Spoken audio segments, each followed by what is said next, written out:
ఈ అవకాశం ఇచ్చిన సర్వోన్నతుడు ఘనమైన తండ్రికి మొదటగా లెక్కలేని నా కృతజ్ఞతాస్తుతులు తెలియపరుస్తూ, మరి రోజు ప్రభు దినము, పునరుద్ధారుడైన దినము, ఆత్మతోనూ సత్యముతోనూ మనమందరం కూడా తండ్రిని, ఆయన కుమారుడైన క్రీస్తుని మనం ఆరాధించవలసిన వారమై ఉన్నాం.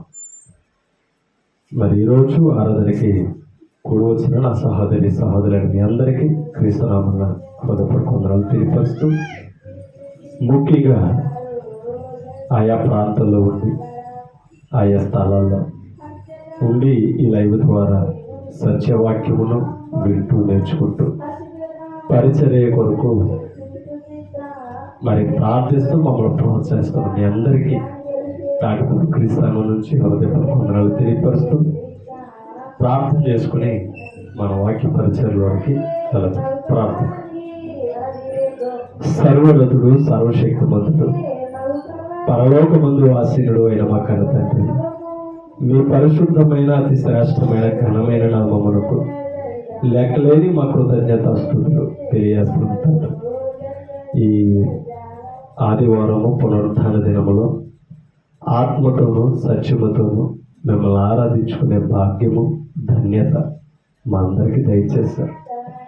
మేము పాపములతో బ్రతుకుతున్నప్పుడు, చెడిపోయిన జీవితాలతో లోకంలో ఉన్నప్పుడు మీ కుమారుడైన యేసుక్రీస్తు వారిని ఈ లోకానికి పంపించి మమ్మల్ని ఎంతగానో ప్రేమించి ఆయన ద్వారా మా పాపముల నుంచి విమోచించి ఆయన రక్తము ద్వారా పవిత్రపరిచి పరిశుద్ధపరిచి మరి తండ్రి మీ రాజ్యములో మీ కుమారుని యొక్క సంఘములో తండ్రి మమ్మల్ని చేర్చినందుకు స్తోత్రం. మరి సంఘములో ఉన్న మేమందరం క్రీస్తునందు క్రైస్తవులుగా పిలువబడుతున్న మేమందరం ఆరాధించవలసిన వారమయ్యము. మీరు ఆరాధనకు పాత్రులు, యోగ్యులు గనక మరి తండ్రి మిమ్మల్ని ఆరాధించడంలో, పూజించడంలో, సేవించడం మేము వెనకబడకుండా కాపాడండి. వచ్చిన వారిని జ్ఞాపకం చేసుకుని ఇంకా రావాల్సిన వారు ఉన్నారు, త్వరగా నడిపించండి. ఈ లైవ్ ద్వారా కూడా మీ వాక్యాన్ని మరి స్వీకరిస్తున్న వారిని విని అంగీకరించి తండ్రి మరి ఇంకా మార్పు చెంది సత్యంలో ఎదగడానికి కృప చూపుతారు. ప్రయోజనకరంగా ఈ పరిచయం ఉండడానికి సహాయం దయచేయండి. మీ వాక్యంలోకి వెళుతుండగా మీ వాక్యాన్ని వివరించగలిగిన జ్ఞానము, మీ పరిశుద్ధాత్మ సహాయము, సహకారం మాకు అందించండి. ముఖ్యంగా మీ వాక్యాన్ని విడుచున్న వారికి విని చెవులు, గ్రహించే హృదయాలు ప్రసాదించి మహిమ, ఘనత, ప్రభావం మీరే పొందమని యేసుక్రీస్తు పరిశుద్ధ నామమును బట్టి ఈ ప్రార్థన అడిగి వేడుకున్నామ తండ్రి, ఆమేన్. విలువైన దేవుని సంగతులు దైవ గ్రంథం నుండి మనం నేర్చుకుంటాం. చెప్పే ప్రతి మాట మీద మీరందరూ మనసు ఉంచాలని నేను కోరుతున్నాను. ఎందుకంటే ఆయన ముందు కూర్చునే భాగ్యాన్ని, ఇవాళ ఆయన బిడ్డలుగా ఆరాధించుకునే భాగ్యాన్ని తండ్రి అయిన దేవుడు మనందరినీ ప్రేమించి అనుగ్రహించి ఉన్నారు. మనం ఆరాధించడంలో దేవుడిచ్చిన అవకాశాలని కోల్పోకూడదు. దేవుడిచ్చిన అవకాశాలని మనం ఏం చేయకూడదంటే దూరం చేసుకోకూడదు. ఎందుకంటే దేవుడు ఈనాడు మనలనే కాదు, ఆనాడు మన పూర్వీకులు, మన పితరులైన ఇశ్రాయేలుతో కూడా దేవుడు చెప్పిన మాట ఒకటి. ద్వితీయోపదేశకాండము 6వ అధ్యాయము, ద్వితీయోపదేశకాండం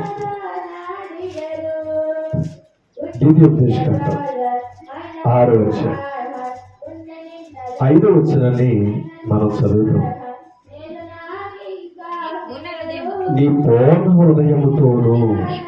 చూడండి, అక్కడ ఇశ్రాయేలుకి మోషే ద్వారా తెలియపరుస్తున్న మాటలు, దేవుడు చెప్పిన మాటల్ని మోషే ఇశ్రాయేలుకి మరొకసారి జ్ఞాపకం చేస్తున్నాడు.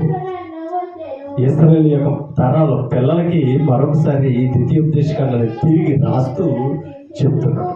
ఏమనంటే, నీ పూర్ణ హృదయముతోనూ, నీ పూర్ణ ఆత్మతోనూ, నీ పూర్ణ శక్తితోనూ నీ దేవుడైన యెహోవాను ప్రేమింపవలెను.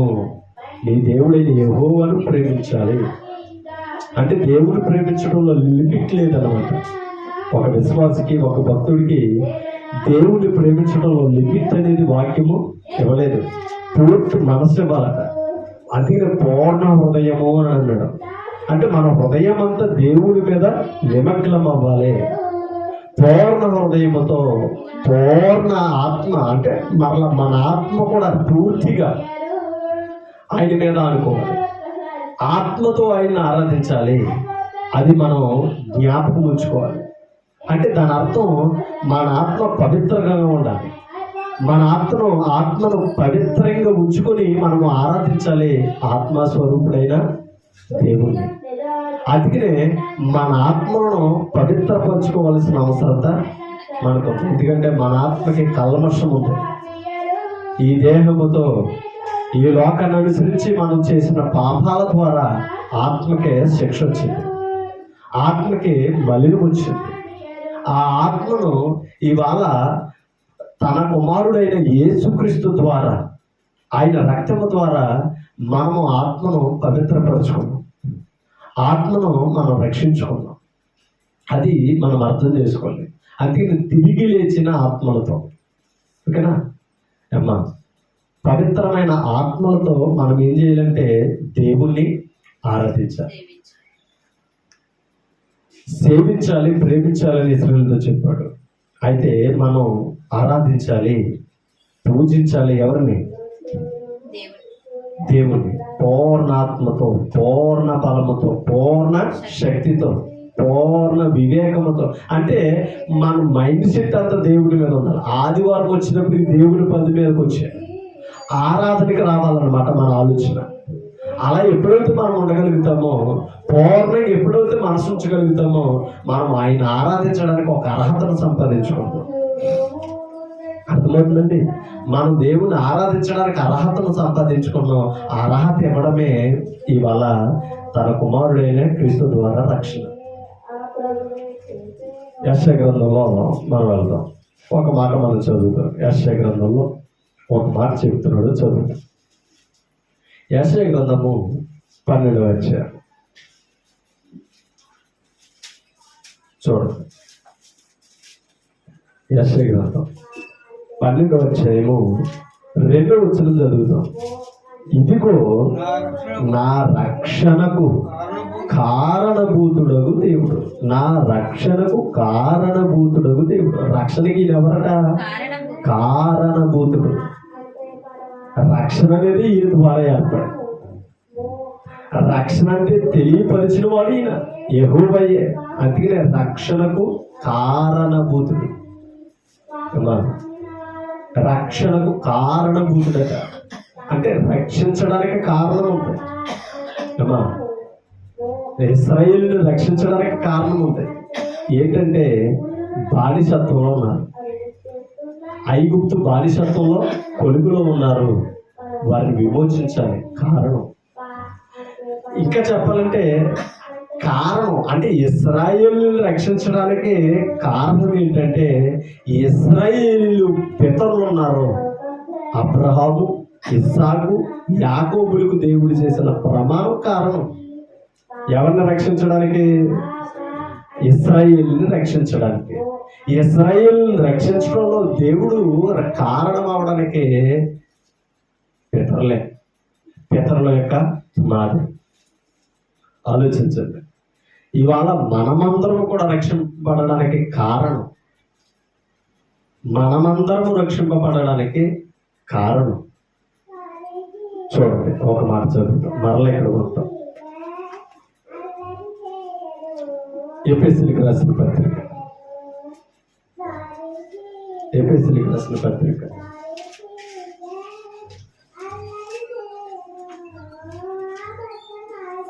చూడండి, 2వ అధ్యాయం ఎఫెసీయులకు రాసిన పత్రిక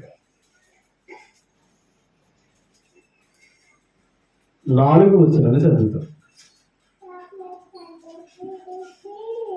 అయినను, ఎఫెసీయులకు రాసిన పత్రిక 2వ అధ్యాయం 4వ వచనం, అయినను దేవుడు కరుణా సంపన్నుడై ఎలా ఉన్నాడట? దేవుడు కరుణా సంపన్నుడై ఉండి మనము మనము మన అపరాధముల చేత ఏమైపోయామంట? మన అపరాధాలు, మనం చేసిన పాపాల ద్వారా చచ్చిపోయామంట. చచ్చిన మనకి ఏముండాలి? అపరాధాల చేత చనిపోయిన మనకి ఏమి కావాలి? జీవం కావాలి. అంటే మరలా బ్రతకాలి. ఆ బ్రతికించడానికి కారణం ఏదంటే రక్షణ. మనల్ని బ్రతికించడానికి కారణం ఏదంటే రక్షణ. ఆ రక్షణకు కారణం ఏంటంటే దేవుడు కరుణా సంపన్నుడు. ఓకేనా? అసలు రక్షణ ఏర్పడడానికి కారణం ఏంటంటే మన మరణం, మన చావే రక్షణకు కారణమే.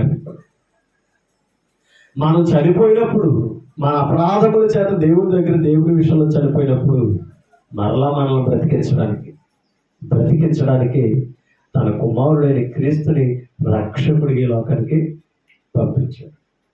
మన అపరాధముల చేత చచ్చిపోయాం, పాపముల చేత చచ్చిపోయాం. అలా చచ్చిపోయిన మన యందు దేవుడు ఏం చూపించాడంట? కరుణ. కరుణలో మళ్ళా సంపన్నుడంట ఆయన. ఏమా? కరుణలో ఏంటంటే ఆయన సంపన్నుడు. అది కరుణా సంపన్నుడయ్యుంది అంటే ఆయన కరుణ చూపించడంలో లిమిట్ లేదు. మరలా కరుణా సంపన్నుడయ్యుండి మనము మన అపరాధముల చేత సచ్చిన వారమై ఉండినప్పుడు సహితం మన ఎడల చూపిన తన మహా ప్రేమ చేత ఏం చూపించాడంట? ఎలా చూపించాడంట? కరుణ. ఆ కరుణ ప్రేమ మీకు అర్థమవుతుందా? మహాప్రేమ చేత మనల్ని ఏం చేశాడంట? మనలను క్రీస్తుతో కూడా బ్రతికించు. అంటే ఇప్పుడు బ్రతికించడానికి కారణం ఎవరు? ఏమ్మా? బ్రతికించడానికి కారణం ఎవరయ్యారు? క్రీస్తు. ఇశ్రాయేలుని రక్షించినది యెహోవా నామం. ఇవాళ మిమ్మల్ని నన్ను రక్షించేది క్రీస్తు నామం. అర్థమవుతుందా? ఎందుకంటే ఆ క్రీస్తు నామమును బట్టి రక్షింపబడడానికి తండ్రి నిర్ణయం అయింది. తండ్రి నియమించిన వాడిని తృణీకరించుట కాదనడా ఎవరికి సాధ్యం? కాబట్టి క్రీస్తు ద్వారా రక్షింపబడాలనేది తండ్రి ప్లాన్, తండ్రి సంకల్పం. క్రీస్తు ద్వారా బ్రతికించాలనుకున్నప్పుడు కంపల్సరీ మనం క్రీస్తును ఎరగవలసిన వారమే ఉన్నాం. అంతే తప్ప కానీ క్రీస్తుతో పని లేదంటే నీతో తండ్రికి పని లేదు. ఆలోచించాలి. మనకి క్రీస్తుతో పని లేకపోతే అసలు మనతో తండ్రికే పని లేదా? లెక్కలు తీసుకురాలా. ఆలోచించాలి. అంటే క్రీస్తు ద్వారా బ్రతికించాలని దేవుని యొక్క ప్లాన్. అంటే కారణం. ఆలోచించండి. కారణం ఏంటంటే మన పాపాలు, ఆజ్ఞ అతిక్రమమును బట్టి చేసిన పాపాలు, దేవుని దగ్గర మనం యథార్థంగా బ్రతకకపోవడం వల్ల వచ్చిన పాపాలు అవి. ఓకేనా? అదే 2వ అధ్యాయంలో మరొక మాట చదువుతాం. చూడండి, 1వ వచనం చదువుతాం. మీ అపరాధముల చేతను పాపముల చేతను మీరు చచ్చిన వారై ఉండగా. మీరు అంటే ఎవరు? ఎఫెసీలో ఉన్న పరిశుద్ధులతో, సంఘంతో చెప్తున్నాడు.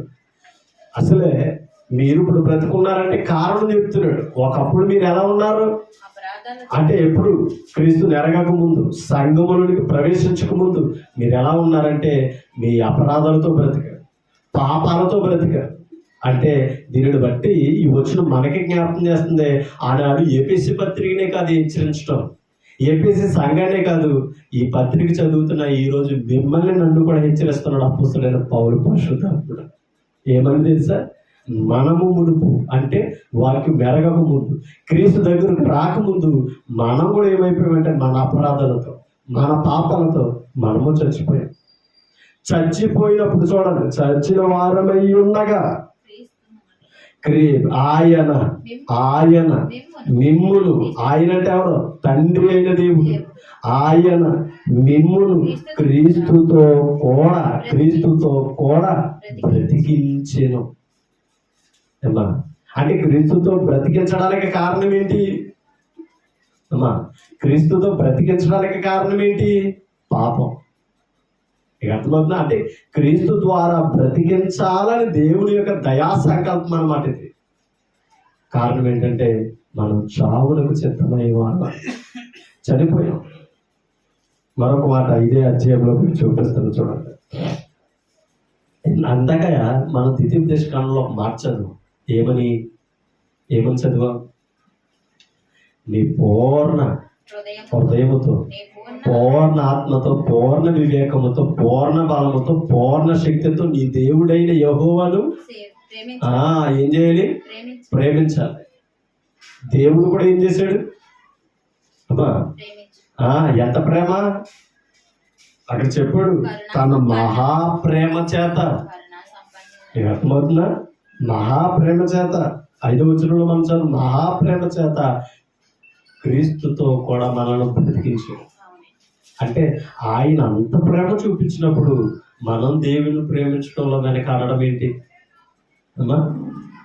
అసలే పాపాలతో బ్రతికిన మనమే నీతిమంతుడు ప్రేమించడానికి, పరిశుద్ధుడు ప్రేమించడానికి అసహించుకోలేనప్పుడు ఈ పాపపు మురికి జీవితంలో బ్రతుకుతున్న మనం దేవుని చేత విమోచింపబడ్డాం. దేవుని దయా సంకల్పమును బట్టి పాపం నుంచి విడిపింపబడ్డాం, పరిశుద్ధపరచబడ్డాం. మనం దేవుని ప్రేమించడంలో ఇంకా లోపం ఏంటి? దేవుణ్ణి ప్రేమించడానికి మనం ఇంకా బలహీనత కలిగి ఉండడం ఏంటి అంటే కారణం దైవ వాక్కులను పూర్తిగా వేరక, వాక్యం మీద మనం శ్రద్ధ నిలపకపోవడం. అది మనం అర్థం చేసుకోవాలి. ఇప్పుడు 5వ అధ్యాయంలోకి వెళ్తాం. 5వ అధ్యాయం 2వ వచనం. 5వ అధ్యాయం 2వ వచనం. అమ్మా, క్రీస్తు మిమ్మును ప్రేమించి, ఇప్పుడు క్రీస్తు కూడా ఏం చేశాడట అంటే తండ్రే కాదు, క్రీస్తు ప్రేమించాడట. ఎవరిని? మిమ్మును. ఎప్పుడు అపరాధాల చేత, పాపాల చేత ఉన్నప్పుడు క్రీస్తు మనల్ని ఏం చేశాడట?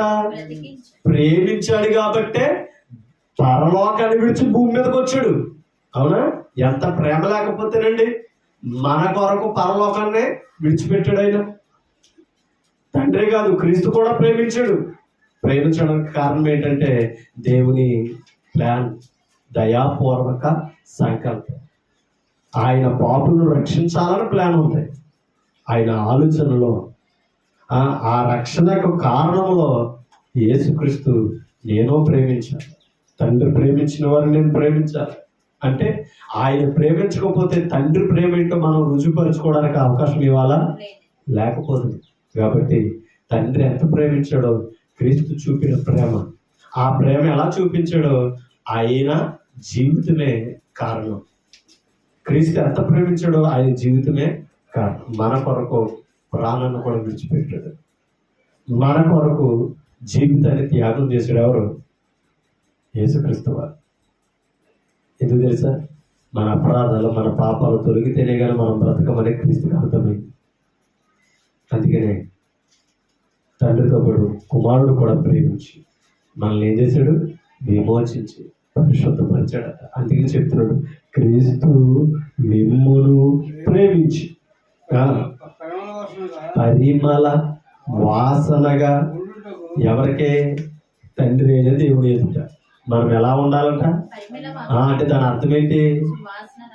సువాసన అంటే అర్థం ఏంటి? అంటే మనలో పవిత్రత కావాలని. అంటే పరిమళ వాసన అంటే పవిత్రత, పరిశుద్ధత ద్వారా ఏర్పడిదే పరిమళ వాసన. పరిమళము అనేది పేరు కాదు. మీకు అర్థమవుతుందండి? పరిమళము అనేది పేరు కాదు, పేరు అనుకుంటున్నామా? పరిమళము అనేది సువాసనను సూచిస్తుంది. ఆలోచించాలి. ఒక గుణాన్ని సూచిస్తుంది. ఆ సువాసన పువ్వులలో నుంచి, పెర్ఫ్యూమ్స్ లో నుంచి, మనం రాసుకున్న క్రీముల నుంచి ఎలాగైతే అవి సువాసన వస్తాయో అవి కూడా ఎక్కడి నుంచి వచ్చినాయంటే ఇవి ప్రకృతిలో నుంచే. అమ్మా, అర్థమవుతుందా? అంటే ఇప్పుడు మనం కూడా దేవుని ఎదుట ఆ వాసన రావాలి. ఏ వాసన? అందుకని ఇప్పుడు దేవుని దగ్గరికి అండి, దేవుని ఆలయానికి వెళ్తే పువ్వులు అట్టుకుని ఎందుకు వెళ్తారు చెప్పండి? మీకు అర్థమైందా? దేవుని దర్శించడానికి, దేవుని దగ్గరికి వెళ్ళడానికి పువ్వులు అట్టుకుని వెళ్తారా లేదా? పళ్ళు ఉంటాయి, పలహారాలు ఉంటాయి, బియ్యం ఉంటాయి, ఇంకా కానుకలు ఉంటాయి, పలు విధాలమైనవి ఉంటాయి. కంపల్సరీ పువ్వులు అగరత్తులు పట్టుకుని వెళ్తారు. ఎందుకని? అది మానవ దుర్వాసన, పాప వాసన రాకుండా పోగొట్టడానికి. మీకు అర్థమవుతుందా? అంటే ఇప్పుడు దేవుడి దగ్గర ఆ ప్రకృతిలో నుంచి వచ్చిన సువాసన కాదు, మన జీవితంలో నుంచి రావాలి ఆ పరిమళ వాసన ఆయన దగ్గర. అందుకనే ఆ పువ్వు నువ్వు నేను అవ్వాలి. ఆ పువ్వుకు వచ్చిన పరిమళ వాసన నీలో నుంచి నాలో నుంచి రావాలి. అదే కోరుకున్నాను. అర్థమైందా? ఆ పరిమళ వాసన పువ్వులు పట్టుకెళ్ళడం కాదు, నువ్వే పువ్వు అవ్వాలి, నువ్వే పండు అవ్వాలి, నువ్వే అగరత్తుల స్మెల్ రావాలి. అలా రావాలి అంటే మీకు అర్థమవుతుంది. అవి పట్టుకెళ్ళడం కాదు, నీలో కలగాలి అపవిత్రత, నాలో కలగాలి అపరిశుద్ధత. అలా కలగడం కొరకే ఇవాళ ఏం చేశాడంటే మన కొరకు చూడండి, పరిమళ వాసనగా నుండుటకు మన కొరకు తను తాను దేవుడికి అర్పణ అయిపోయాడంటే క్రీస్తు. మీకు అర్థమవుతుందా? అర్పణ అయిపోయాడంటే క్రీస్తు. అర్పణగాను బలిగాను తన్ను తాను అప్పగించుకున్నాడు. ఎవరి కొరకు తెలుసా? మీ కొరకు, నా కొరకు. ఆయన ప్రేమ రుజువైంది. నేను బలి అవ్వడానికి కారణం నా తండ్రి నీపై చూపిన ప్రేమ. ఆయన ప్రేమను రుజుపరిచాడు క్రీస్తు. ఇవాళ క్రీస్తు తండ్రి మనపై చూపిన ప్రేమను ఇవాళ మనం ప్రేమించాలి, మన ప్రేమను రుజుపరుచుకోవాలి. యోహాను సువార్తలోనికి వెళతాం. యోహాను సువార్తలోనికి వెళతాం.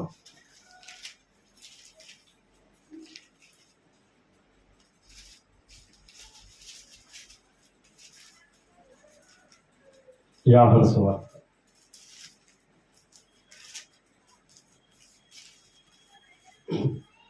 14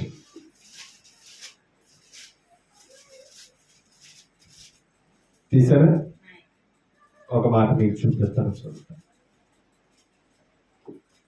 ఒకసారి 21 వచ్చిన చదువుతాం. నా ఆజ్ఞలను అంగీకరించి వాటిని గైకొనువాడే. అంటే ఇప్పుడు క్రీస్తును ప్రేమించడం అంటే ఏం చేయడం? ఆయన ఇచ్చిన ఆజ్ఞలను గైకొనాలి. ఆయన ఇచ్చిన ఆజ్ఞలను గైకొనడమే ఎవరిని ప్రేమించడం అంటే. ఇప్పుడు ఆయన ఇచ్చిన ఆజ్ఞలు ఏవి? 26 పుస్తకాలు, పరిశుద్ధ గ్రంథం. దీన్ని ఏం చేయాలంటే మనం గైకుంటేనే, చదువుతూనే, వాక్యముతో మనం ఎదిగితేనే క్రీస్తును ప్రేమించడం రుజువు. నేను క్రీస్తును ప్రేమించుతున్నాను అనడానికి రుజువు ఏది తెలుసా? వాక్యం మీద మక్కువ, వాక్యముతో మనం ఎక్కువగా జీవించడం. వాళ్ళ వాక్యం దగ్గరికి రావడానికి, వాక్యాన్ని నేర్చుకోవడానికి మనం సమయాన్ని కేటాయిస్తే లేదంటే క్రీస్తుని ప్రేమించలేనంటే. క్రీస్తుని ప్రేమించడం అంటే హృదయాల్లోనే తలుచుకోవడం కాదు. క్రీస్తుని ప్రేమించడం అంటే ఆయన ప్రతిబింబం ఇదే అని అనుకుని మనం అక్కడ ఆగిపోయి వాటికి నమస్కరించడం కాదు. ముందు ఆయన ఇచ్చిన వాక్యాన్ని మనం తెరవాలి, గ్రంథాన్ని ఓపెన్ చేయాలి, చదవాలి. అది నా ఆజ్ఞలను అంగీకరించి వాటిని గైకొని వాడే నన్ను ప్రేమించేవాడు. నన్ను ప్రేమించేవాడు ఎవరిని? ఈ మాటలు ఎవరు మాట్లాడుతున్నారు అనుకున్నారు? క్రీస్తే మాట్లాడుతున్నాడు. ఏమా, క్రీస్తే మాట్లాడుతున్నాడు. ఒక మాట 13 వచ్చిన చదువుతాం. మీరు నా నామమున దేనిని అడుగుదురో తండ్రి కుమారుని యందు. అప్పుడు కుమారుడి ద్వారా తండ్రికి ఏమి రావాలి? మహిమ రావాలి. కాబట్టి కుమారుడి నామాన్ని అడిగినప్పుడు ఆయన ఏం చేస్తాడట? అనుగ్రహిస్తాడు. ఆయన కుమారుడి ద్వారా అడిగినప్పుడు చేయకపోతే కుమారుడికి విలువ లేదు, తండ్రి నామాన్ని వచ్చిన తండ్రికి కూడా విలువ లేదు.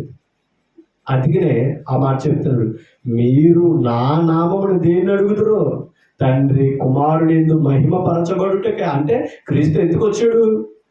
తండ్రిని మహిమపరచడానికి, తండ్రి మహిమను ఈ లోకంలో చాటడానికి, మహిమపరచబడుటకే దానిని చేతును. నా నామమున మీరు నన్నేమి అడిగినను. ఎంత గొప్ప మాట చూడండి. అంటే నన్ను అడిగినప్పుడు నేను చేశానంటే ఎవరికి మహిమ? ఎందుకు తెలుసా? అసలు తండ్రిని మహిమపరచడానికి క్రీస్తు ఈ లోకానికి వచ్చాడండి. మీకు అర్థమవుతుందా? అంటే తండ్రిని మహిమపరచాలని మీకు నాకు రుజువు చూపించడానికి, మాదిరి చూపించడానికి వచ్చాడండి. ఎందుకంటే తండ్రిని మహిమపరిచేవారు లేరు, తండ్రి అయిన దేవుడు ఉన్నాడని గుర్తించేవారు లేరు. కాబట్టి ఒక భక్తుడు దేవుని ఎదుట ఎలా బ్రతకాలో, మహిమ కొరకు కేవలం దేవుని మహిమ కొరకు తన జీవితాన్ని ఎలా ఉపయోగించాలో చూపించడం కొరకు మాదిరి అయ్యాడు క్రీస్తు. ఇలా చూపించాలి కాబట్టే ఆయనకు మహిమ తెచ్చాడు క్రీస్తు. మనం అనుకుంటున్నాం, కొంతమంది దీన్ని ఎలా అర్థం చేసుకున్నారంటే తండ్రికి ప్రేయర్ ఇచ్చాడంటే కుమారుడికి ప్రేయర్ ఏమీ లేదు, కుమారుడు విలువైనవాడు కాదు అనేసి ఇవాళ ఆయన మహిమను తగ్గిస్తారు. అసలు క్రీస్తు లేకపోతే తండ్రికి మహిమ లేదు, అది గుర్తించాలి మనం. అసలే క్రీస్తు లేకపోతే తండ్రి దగ్గరికి మనం రాలేము. ఎందుకంటే ఆ దేవునికి నరులకు మధ్యవర్తి అయ్యాడు. కదా చదువుతాం, మీరు 15 వచ్చును, మీరు నన్ను ప్రేమించిన ఎడల అంటే ఆయన మాట వింటామని అర్థం. అది ఆయన చెప్పింది చెయ్యాలి, అది ఆజ్ఞని గైకొనడం అంటే క్రీస్తు ఎలా ఏం చెప్పాడు? క్రీస్తు తండ్రి ఎవరని చెప్పాడు? ఆత్మస్వరూపుడు అన్నాడు. భౌతికంగా నువ్వు చూస్తే ఆయన ఆజ్ఞలు గైకొన్నవారు కాదు. దేవుణ్ణి ఆత్మతో సత్యముతో ఆరాధించాలన్నాడు. ఇప్పుడు ఇవాళ ఆత్మతో సత్యముతో ఆరాధించకపోతే క్రీస్తు ఆజ్ఞలు గైకొన్నవారు కాదు. గైకొనకపోతే క్రీస్తు వలె మనము తండ్రికి మహిమ తేల. ఇంకా తంబూరతో నాట్యాలతో నేను దేవుని స్తుతిస్తాను, ఇక అంతమంది వాయిద్యాలతో దేవుని ఆరాధిస్తాను అంటే ఆ కాలం మోషే కాలం వెళ్ళిపోయింది. అది క్రీస్తు కాలం అది కాదు. క్రీస్తు కాలంలో హృదయాలతో ఆరాధించాలి, ఆత్మతో ఆరాధించాలి, ఆత్మదేవుని ఆత్మతో ఆరాధించాలి. భౌతికమైన ఇన్స్ట్రుమెంట్ తోటి కాదు, భౌతికమైన తత్వాలతో కాదు, అసలు శరీరంతో ఆరాధించకూడదు. మనం దేనితో ఆరాధించాలి? అందుకని శరీరాన్ని సజీవ యాగం చేయమన్నాడు. బాప్తిస్మంలో శరీరాన్ని ఏం చేయమన్నాడు? యాగం చేయాలి. ఎప్పుడైతే బాప్తిస్మంలో శరీరం చచ్చిందో ఎప్పటికీ దేవుని దగ్గర బ్రతకూడదు. అది చచ్చింది కాబట్టి ఏది బ్రతికింది? మనలో ఉన్న ఆత్మ బ్రతికింది. ఆ బ్రతికించిన ఆత్మ ద్వారానే తండ్రి అయిన దేవుని సేవించాలి, ఆరాధించాలి, ప్రేమించాలి. అది ప్రేమించాలి, దేవుని సేవించాలి, ఆరాధించాలంటే అది పూర్ణ హృదయం అన్నాడు ఇందాక. ఆ పూర్ణ హృదయంతో నువ్వు నేను ఆరాధించడానికి క్రీస్తు మన ఆత్మకు అంటుకున్న కల్మషం కొరకు బలైపోయాడు, తాను అర్పణగా అర్పించుకున్నాడు. ఆలోచించాలి. ఇప్పుడు మనమే అర్పణ అవ్వాలి దేవునికి. మనం అర్పణలు అట్టుకు రావడం కాదు, క్రీస్తు వల్ల మనము అర్పణ అవ్వాలి, బలియాగం అవ్వాలి. ఆలోచించాలి. మన జీవితాలు దేవుని ఎదుటిన్నారు, అది మనం అర్థం చేసుకో. అందుకు ఒక మాట అన్నాడు చూడలేక, మీరు నన్ను ప్రేమించిన ఎడలని ఆజ్ఞలను గైకొందురు.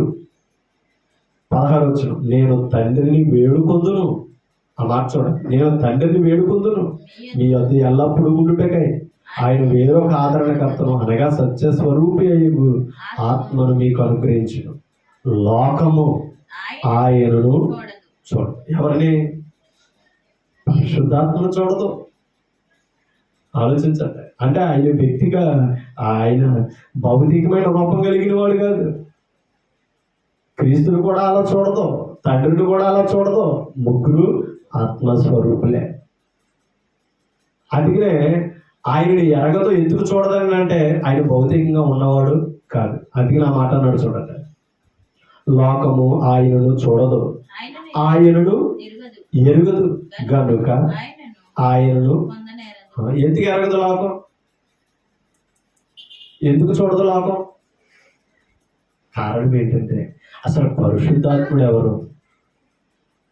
పరిశుద్ధాత్ముడు ఎవరు? పరిశుద్ధాత్మ యొక్క విలువేంటో, పరిశుద్ధాత్మను ఎందుకు పొందాలో మనం తెలుసుకోవాలంటే లోకానికే కాదండి, లోకం నుండి తెలియదు. ఆ పరిశుద్ధాత్ముడు ఎవరు చెప్పే దేవుడి దగ్గర మనం ఉండాలి, దేవుడి దగ్గర మనం ఉండాలి. దైవ గ్రంథమే పరిశుద్ధాత్ముడు విలువ చెబుతుంది. పరిశుద్ధాత్ముడు ఎందుకు పొందాలో లోకం ఉంటే మనకు అర్థం లేదు. ఎక్కడ ఉండాలి? సంఘములో ఉండాలి, క్రీస్తు దగ్గర ఉండాలి.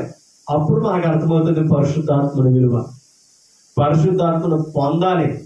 పొందాలని అంటే ముందు ఆయన చూడాలి, ఆయన ఎరగాలి. అవునా? ఎక్కడ చూడాలి? లేఖనాల్లో చూడాలి. ఎలా ఎరగాలి? వాక్యం ద్వారానే ఎరగాలి. ఆయనను పొందనేరదు, మీరు ఆయనను ఎరుగుతురు. ఎవరు మీరు అంటే ఎవరు? అమ్మా, మీరు అంటే ఎవరు? క్రీస్తునందు ఉన్నవారు. అక్కడ అపోస్తలులతో చెప్తున్నాడు, ఇప్పుడు మనతో చెప్తున్నాడు. క్రీస్తులో బాప్తిసం పొందిన వారి గురించి చెప్తున్నాడు. అది మనం గుర్తించాలి.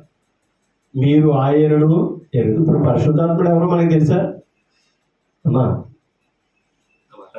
పరిశుద్ధాత్ముడు ఎవరో మనకి తెలుసు. ఇప్పుడు తెలీదా? ఎలా తెలిసింది? పరిశుద్ధాత్ముడు ఉన్నాడని ఎలా తెలిసింది? వాక్యమును బట్టే తెలిసింది. క్రీస్తు దగ్గరకు వచ్చాం కాబట్టి, క్రీస్తు బోధన విన్నాం కాబట్టి తెలిసింది. తండ్రే కాదు, కుమారుడే కాదు, పరిశుద్ధాత్ముడు ఉన్నాడు, ఆయన కూడా ముఖ్యుడని మనం నేర్చుకున్నాం. పరిశుద్ధాత్మను పొందకపోతే, పరిశుద్ధాత్మను ఎరగకపోతే అసలు మన జీవితంలో పరిశుద్ధతే లేదు. అందుకని మీరు ఆయనను ఎరుగుదురు అని అంటే, క్రీస్తు నామాన్ని ఎరిగిన వారు కంపల్సరీ పరిశుద్ధాత్మను ఎరిగిన వారై ఉండాలి. ఎందుకంటే అసలు క్రీస్తునందున్న లేఖనాలని వెలుగులోకి తెచ్చేది పరిశుద్ధాత్ముడు. అసలు ఈ పరిశుద్ధాత్మను సహకారం లేకపోతే అసలు లేఖనాలు కూడా గ్రహింపు రాదు. అందుకని నా ఆజ్ఞలను గై కొనాలంటే ఈ సహకారం ఉండాలి. ఎందుకు తెలిసి? ఈ లేఖనాలన్నీ, ఈ గ్రంథం అంతా ఎవరి ప్రేరేపణతో రాయబడ్డదే? మరి పరిశుద్ధాత్మనే పొందకపోతే మనకి ఎలా అర్థమవుతుంది గ్రంథం? కింద చదువుతాం. ఆయన మీతో కూడా నివసించును, మీలో. అది ఆయన ఎరిగిన వారు, ఆయన పొందిన వారు మన ఎవరితో పొందుతున్నారో ఆయనతో నివసిస్తాడట. ఆ వ్యక్తిలో ఉంటాడు. కాబట్టి క్రీస్తు ఎరిగి బాప్తిసం పొందిన ప్రతి ఒక్కరి దగ్గర పరిశుద్ధాత్ముడు ఉన్నాడు. పరిశుద్ధాత్ముడు పొందిన వాడికే పరిశుద్ధాత్ముడు ఉంటాడు. పరిశుద్ధాత్ముడు ఉంటేనే ఆరాధన విలువ తెలుస్తుంది. ప్రభు దగ్గర భక్తి విధానం విలువ తెలుస్తుంది. లేకపోతే పరిశుద్ధాత్మ లేకపోతే ఏదైనా ఒకటే అంటాం, ఏదైనా పర్లేదనే అంటాం, ఏదైనా ఒకటి కాదని చెప్పేవాడు పరిశుద్ధాత్ముడు అంటాం. ఎందుకంటే క్రీస్తు తండ్రి నామాన్ని వచ్చాడు, పరిశుద్ధాత్ముడు క్రీస్తు నామమున వచ్చాడు. క్రీస్తు పంపితే వచ్చాడు. తండ్రి పంపలేదంటే తండ్రి పంపడం. అంటే తండ్రి పంపడంతో పాటు క్రీస్తు కూడా పంపిస్తేనే మీరు అర్థం చేసుకోండి. అది నా నామమున నేను పంపబో పరిశుద్ధాత్ముడు అంటే క్రీస్తు. క్రీస్తు పంపితేనే, అంటే క్రీస్తు తండ్రి నిర్ణయిస్తేనే వచ్చాడు పరిశుద్ధాత్ముడు. లేకపోతే ఆయన రాలేడు. ఇంకా చెప్పాలంటే క్రీస్తు నామాన్నే వచ్చాడు. ఎవరు? పరిశుద్ధాత్ముడు. చదవండి.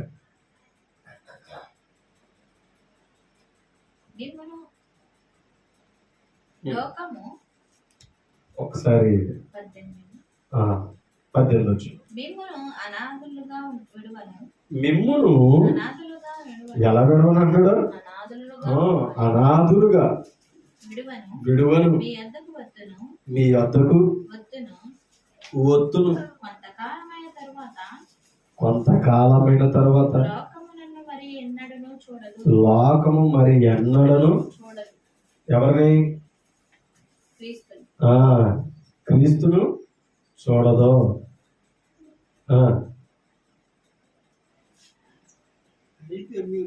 అయితే మీరు ఎవరు చూతురు? క్రీస్తులో ఉన్నవారు. ఎలా చూస్తారంటే పరిశుద్ధాత్మను బట్టి. ఆయన శరీరంతో లోకంలో ఉన్నాడు కాబట్టి అందరూ చూశారు. ఆయన శరీరంతో లేకపోయినా చూస్తారు మీరు. ఇప్పుడు క్రీస్తులో ఉన్నవారు అందరూ చూస్తారు. ఎలా చూస్తారంటే పరిశుద్ధాత్మ యొక్క గ్రహింపును బట్టి, లేఖనాలను బట్టే ఎవరిని చూస్తాం తెలుసా? ఏమా? క్రీస్తుని చూస్తాం. అది మనం అర్థం చేసుకోవాలి. కింద చదువుతా. నేను జీవిస్తున్నాను కనుక మీరును ఎవరు జీవితురు? బాప్తిసం పొందిన వారందరూ జీవిస్తారు. ఎందుకని? రక్షించిన వాడు జీవిస్తున్నాడు కనుక. నేను జీవించుతున్నాను కనుక మీరును జీవింతురు. అంటే క్రీస్తు బ్రతుకున్నాడు కనుక, క్రీస్తు సజీవుడు కనుక, క్రీస్తులో ఉన్న వారందరూ కూడా బ్రతికే అవకాశం ఉందా లేదా? ఆయన బ్రతుకున్నాడు కనుక బ్రతికించగలడు. అది మనం అర్థం చేసుకోవాలి. అసలే క్రీస్తును చూడగలిగే గ్రహింపు పరిశుద్ధాత్ముడు ఇచ్చాడు. మరలా అసలే క్రీస్తు దగ్గరికి నడిపించేది ఈయనట. ఒకసారి 16వ అధ్యాయం, ఇదే యోహాను సువార్తలో 16వ అధ్యాయం చూడండి. తీసారా? 7వ వచనం చదువుతాం. అయితే నేను మీతో సత్యము చెప్పుచున్నాను, నేను వెళ్ళిపోవుట వలన మీకు ప్రయోజనకరం. క్రీస్తు వెళితేనే ప్రయోజనకరం ఉందట. ఎందుకంటే క్రీస్తు వెళ్ళకపోతే ఆదరణకర్త రాడు, పరిశుద్ధాత్ముడు ఈ లోకంలోనికి రాడు. మీకు ప్రయోజనకరము, నేను వెళ్ళని ఎడల ఆదరణకర్త మీ వద్దకు రాడు, నేను వెళ్ళిన ఎడల ఆయనను మీ వద్దకు ఎవరు పంపుతారు? తండ్రి పంపుతున్నాడు, క్రీస్తు పంపుతాడు. అర్థమైందా? నేను అది చెప్తున్నాడు చూడండి. అంటే పరిశుద్ధాత్ముడు ఈ లోకంలోకి రావడం, లోకంలో ఉన్న వారు పొందడానికి క్రీస్తు నిర్ణయం కూడా ఉంది. అది అర్థం చేసుకోవాలి. అందుకని అన్నాడు, ఆయనను మీ వద్దకు పంపుతును. ఎందుకు పంపుతున్నాడు చూడండి. ఆయన ఎవరు? ఆదరణకర్త. అంటే ఆదరణకర్త అంటే ఎవరు? పరిశుద్ధాత్ముడు వచ్చి పాపమును గూర్చి, నీతిని గూర్చి, తీర్పును గూర్చి లోకమును ఒప్పుకుంటదట. దేని గురించి? పాపమును గురించి, నీతిని గురించి. అంటే పాపం ఉందర, పాపాన్ని తొలగించుకోవాలి, పాపం విడిపింపబడాలని పరిశుద్ధాత్ముడు గ్రహిస్తాడట. పరిశుద్ధాత్ముడు సహకరిస్తాడట. ఎప్పుడైతే పాపం నుండి విమోచింపబడ్డామో నీతిలో ఫలింపజేసేవాడట, నీతిలో అభివృద్ధి చేసేవాడట. ఎవరో? పరిశుద్ధాత్ముడు. ఈ పాపము ఒప్పుకోకపోతే, నీతిమంతులుగా తీర్చబడకపోతే తీర్పు ఒకటి ఉన్నదని తీర్పును గురించి చెప్పాడట. ఎవరో? పరిశుద్ధాత్ముడు. ఆలోచించాలి. కానీ ఒప్పుకొని చేసేవాడు కూడా ఈయన. పాపాలు ఒప్పించేవాడు ఈయన. నీతి ఉందా, నీతులు ఎదగాలని ఒప్పించేవాడు ఈయన. మళ్ళీ ఏ నీతి? క్రొత్త నిబంధన నీతి. ధర్మశాస్త్రం నీతి కాదు. ధర్మశాస్త్రం నీతి ఇశ్రాయేలుకే. ఇప్పుడు ఇవాళ బాప్తిసం పొందిన ప్రతి ఒక్కరికి క్రీస్తు నీతి, క్రొత్త నిబంధన నీతి కావాలి. ఎందుకంటే క్రొత్త నిబంధనలో క్రీస్తు నీతి ఉంటాయి. ఆ నీతిమంతుడే మనల్ని బ్రతికించాడు. ఆ నీతిమంతుడి నీతిని బట్టి మనం అందరం నీతిమంతులుగా తీర్చబడ్డాం. అది మనం అందరం గుర్తించాలి. అందుకనే చెప్తున్నాడు. అంటే పరిశుద్ధాత్ముడు లేకపోతే గనక, పరిశుద్ధాత్ముడు రాకపోతే గనక మనము ఆయనను ఏం చేయలేం, పొందలేం. క్రీస్తుని ఎరగం. దేవుడి ప్రణాళిక తెలియదు. ఇప్పుడు అంటే ఇదే అధ్యాయంలో ఒక మాట చూపిస్తాను చూడండి. 14 వచ్చి, ఆయన నా వాటిలోనిది తీసుకుని, ఎవరైనా ఇక్కడ మాట్లాడేది ఎవరు? యేసుక్రీస్తు. ఆయన నా వాటిలోనివి తీసుకొని, ఎవరైనా ఈయన నామమును వస్తున్నాడు చూసారా? ఎవరు? పరిశుద్ధాత్ముడు. అంటే పరిశుద్ధాత్ముడు కూడా ఎవరిలో తీసుకుంటాడో చెప్పాలి. అంటే దాని అర్థం ఏంటంటే పరిశుద్ధాత్ముడికి ప్రత్యేకమైన బోధే లేదు. క్రీస్తు బోధనే అనుసరిస్తాడు, క్రీస్తు బోధనే ఒప్పింపజేస్తాడు, క్రీస్తు బోధలోనే పెంచుతాడు. ఎవరు? పరిశుద్ధాత్ముడు. ఆలోచించాలి. పరిశుద్ధాత్ముడు మళ్ళీ సొంత ప్రమేయము ఏమి ఉండదు. అంటే తండ్రి అప్పగించాడు, కుమారుడు ఏం చేశాడో దాన్నే గ్రహింపజేసే పని పరిశుద్ధాత్మ. అంటే ఏదైనా బోధించాలన్నా, మనకి వివరించాలన్నా, గ్రహింపవాలన్నా ప్రత్యేకంగా కూడా తీసుకురాడు పరిశుద్ధాత్ముడు. ఎందుకు తెలుసా?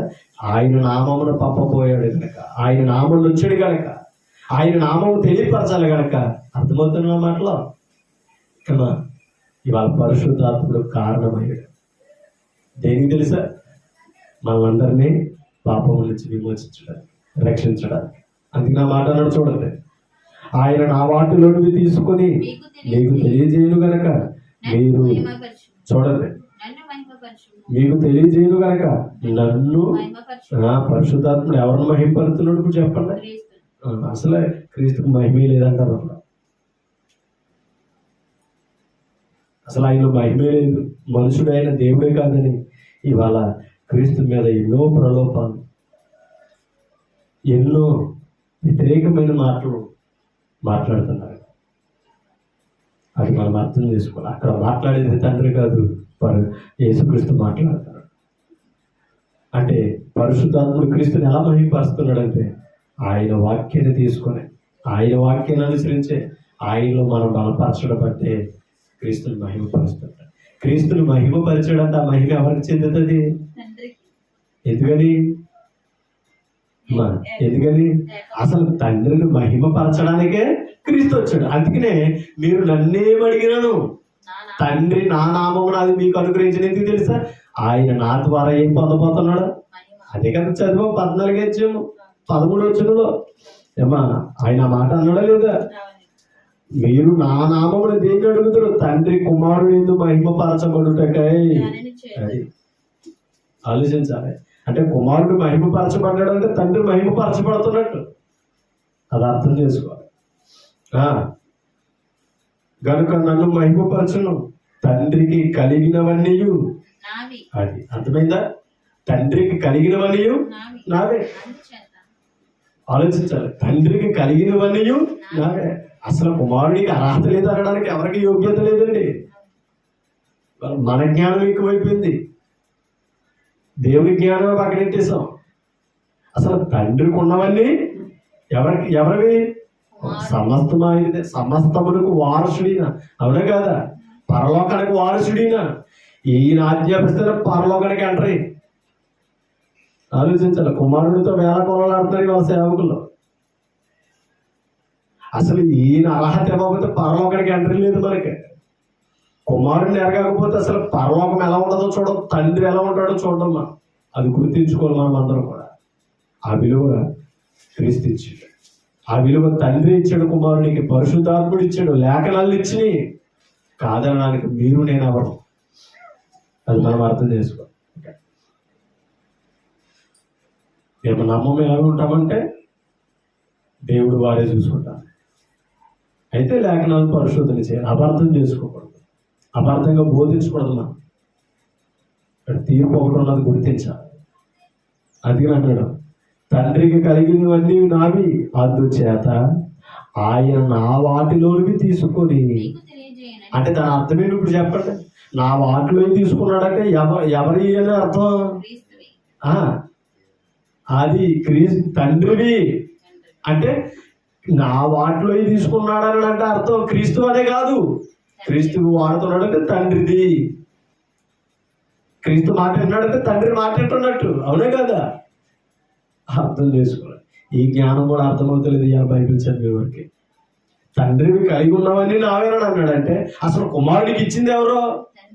అంతే కదా. పరమందును భూమి అందును అధికారం ఇచ్చింది ఎవరో? సర్వాధికారం తండ్రి ఇచ్చేసాడు. కాదనడానికి మీకు నాకు అర్హత ఎక్కడ? మనం ఎక్కడ సరిపోతాం? కాబట్టి క్రీస్తును తృణీకరిస్తున్నామంటే తండ్రి మాటను కూడా నిర్లక్ష్యం చేస్తున్నాం. మనం గుర్తించుకోవాలి. అందుకే తండ్రికి కలిగినవన్నీ నావి, అందుచేత ఆయన అంటే పరిశుద్ధాత్ముడు, ఆయన నా వాటిలోనివి తీసుకుని మీకు తెలియజేయనని నేను చెప్పి తిని. ఎవరు చెప్తున్నారు? కుమారుడైన క్రీస్తు చెప్తాడు. అది మనం అర్థం చేసుకోవాలి. యెషయా గ్రంథానికి వచ్చేద్దాం. యెషయా గ్రంథం 12వ అధ్యాయం 2వ వచనం చదువుతాం. యెషయా గ్రంథం 12వ అధ్యాయం 2వ వచనం. ఇదిగో నా రక్షణకు కారణభూతుడగు దేవుడు, నేను భయపడక ఆయనను నమ్ముకొనుచున్నాను. అమ్మా అందుకే హెబ్రీ పత్రికలో విశ్వాసము లేకుండా దేవునికి ఇష్టడయ్యుట అసలు ఏ నరుడు సాధ్యపడదండి. కాబట్టి ఆయనని కంపల్సరీ నమ్ముకోవాలి. క్రీస్తును నమ్మాలి. క్రీస్తును నామందు విశ్వాసం ఉంచాలి. క్రీస్తు నామాన్ని నమ్ముకోకపోతే, ఆనాడు యెహోవా నామాన్ని ఇశ్రాయేలు కంపల్సరీ నమ్మాలి. ఆ నామం ఆ నామం కలిగిన వాడు దేవుడని గుర్తు. ఇప్పుడు మన చుట్టూ ఎంతో మంది దేవుళ్ళు దేవతలు ఉండొచ్చు, కానీ కుమారుడైన క్రీస్తు నామమే మనకి ఆధారం. ఆయన దేవుడు, ఆయన నామము ద్వారానే మన తండ్రి దగ్గరికి చేరగలం, రక్షణ పొందగలం. నేను భయపడక ఆయనను నమ్ముకొనుచున్నాను. యెహోవాయే నాకు బలము, ఆయనే నా రక్షణ, నా కీర్తనాస్పదం. ఆయనే నా కీర్తనాస్పదం. ఆలోచించాలి. ఆయనే నా కీర్తనాస్పదం అంటే నా కీర్తన ఆస్పదం చేయలేక, నా కీర్తనకు కారకుడైనా. మీకు అర్థమవుతుందా? యెహోవాను ఎందుకు కీర్తించారు?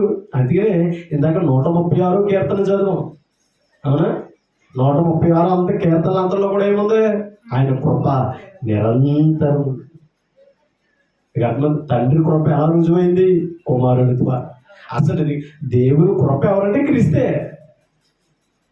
ఆయన కృప నిరంతరం ఉండును. 136 కీర్తనతో చెప్తున్న మాటల మనం అర్థం చేసుకోవాలి. తండ్రిని ఎలాగైతే కీర్తించారు, పాటల ద్వారా ఆయన ఎలాగైతే మహిమపరిచారు, ఇప్పుడు కుమారుడైన క్రీస్తును కూడా ఏం చేయాలి?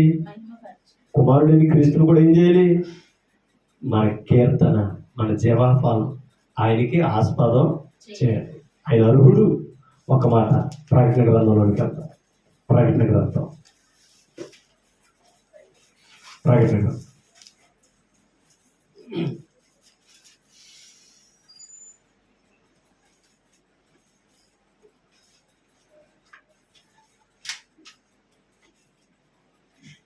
తీసారా?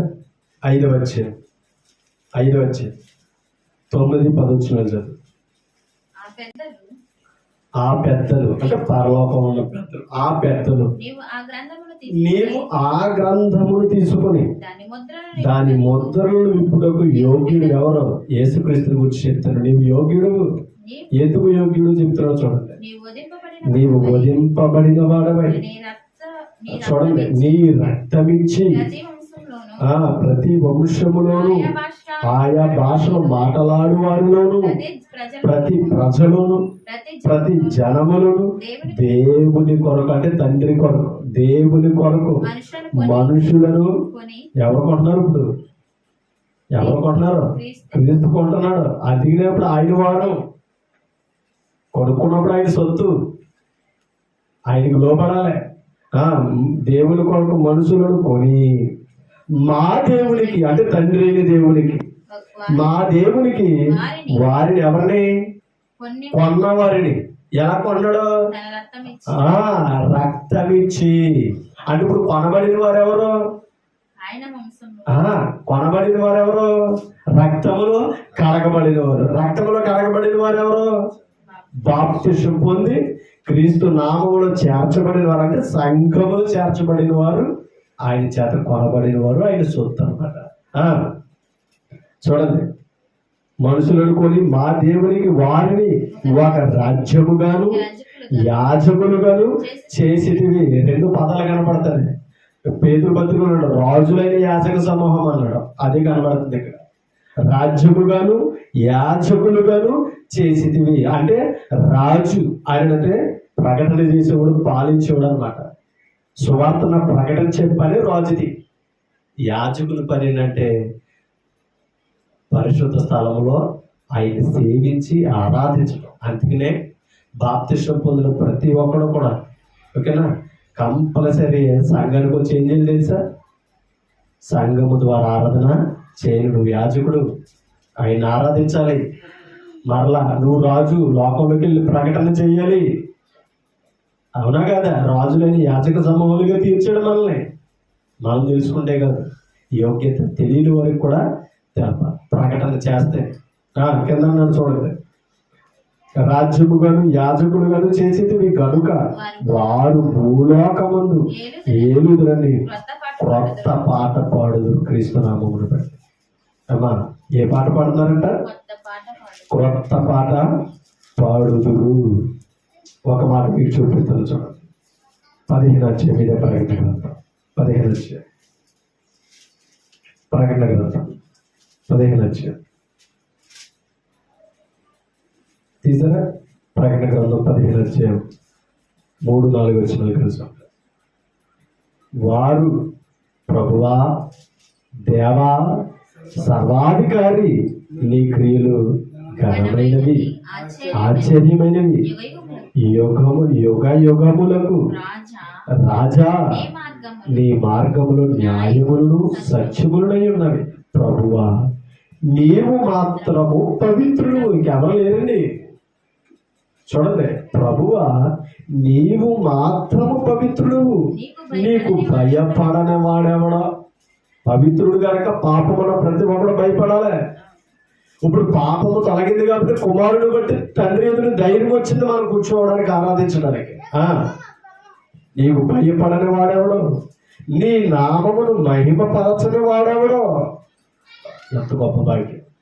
అంటే ఎవరైతే క్రీస్తుని బట్టి రక్షింపబడ్డారో వారందరూ ఆయన నామాన్ని ఏం చేయాలి?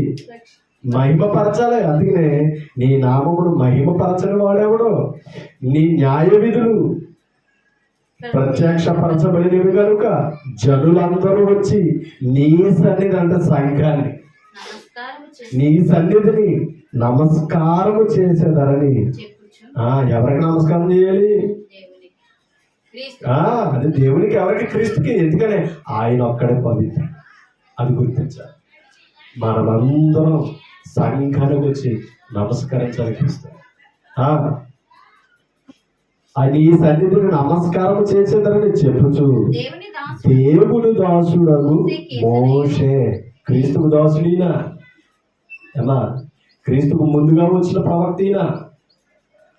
క్రీస్తుతో పోల్చబడిన ప్రవక్తినా? అందుకని నా వంటి ప్రవక్తలు మీ కొరకు మీ సహోదరులను పుట్టించును. ఆలోచించాలి. అమ్మా, మోషేకున్న 12 మిక్కిలి సాత్వికుడు.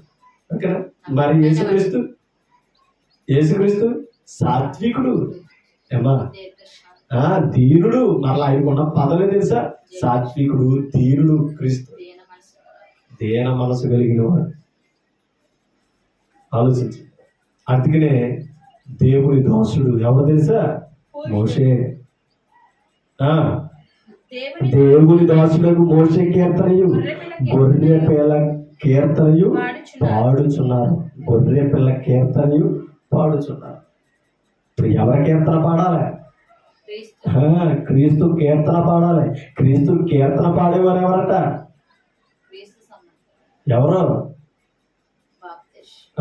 బాప్తిసం పొందిన వారందరూ, క్రీస్తును ధరించుకున్న వారందరూ క్రీస్తుని వచ్చి కీర్తన పాడాలి. అందుకే ఇందాకన్నారు వారు భూలోక ముందు పాడుదరని 5 అధ్యాయంలో మనం చదువు. ఇక అర్థమవుతుందా? పితరుల కాలంలో మోషే కీర్తన పాడారు. ఓకేనా? ఇప్పుడు క్రీస్తు కీర్తన పాడు. క్రొత్త నిబంధన ద్వారానే మనం ఆ కీర్తనలో మోషే కీర్తన ఏంటంటే, అమ్మా, మోషే కీర్తన ఏంటంటే క్రొత్త నిబంధన ఆరాధన క్రమం. అర్థం చేసుకోండి. క్రీస్తుని కీర్తించడం అంటే అదే ఆత్మతో సత్యముతో మనం ఆరాధించడం. ఇది మర్చిపోకూడదు. కాబట్టి చాలా మంది కూడా దీనిలో వెనకబడి ఉన్నారు. మోషేకి ఇచ్చిన ప్రయారిటీ వాళ్ళ క్రీస్తుకి ఇవ్వలేకపోతున్నారు. మనం అర్థం చేసుకోవాలి. ఒకసారి యెషయా గ్రంథానికి వచ్చాం. ఈ మాట చదివి మనం ముగించుకోం. యెషయా గ్రంథం 12 అధ్యాయం 2 వచ్చాం. చివరి మాట. ఆయన చూడండి, యెహోవాయే నాకు బలము, ఆయనే నాకు ఆస్పదము, ఆయన నాకు రక్షణాధారమాయను.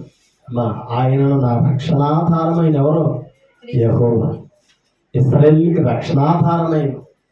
అమ్మా, ఒక్క మాట చదువు మనం ముగించుకుందాం.